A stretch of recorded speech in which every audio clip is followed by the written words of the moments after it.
अस्सलाम वालेकुम।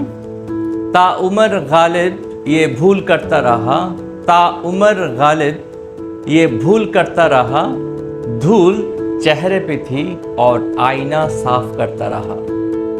কবি গালিব এখানে বলতে চেয়েছেন যে মুখে ধুলোবালি, আয়না পরিষ্কার করে কী লাভ। এবং আমাদের অবস্থা হচ্ছে যে আমরা শুধু অন্যদেরকে শুধরাতে চাই, কিন্তু নিজের ব্যাপারে আসলে একটা বিষয় খেয়াল করলে দেখবেন যে 10 জনকে বদলানো, চেঞ্জ করা যে কষ্টকর পরিশ্রমের, অন্যদিকে একজনকে বদলানো অনেক সহজ। অর্থাৎ 10 জনকে পরিবর্তন না করে, এতগুলো কাজ না করে, এত পরিশ্রম না করে নিজেকে বদলানো অনেক সহজ। 10 জনের পরিবর্তে একজনের উপর কাজ করা সহজ না।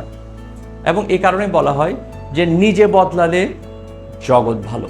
এবং যখন আপনি নিজেকে বদলাতে পারবেন, সংশোধন করতে পারবেন, তখন অন্যকেও আপনি খুব সহজেই বদলাতে পারবেন। Thank you.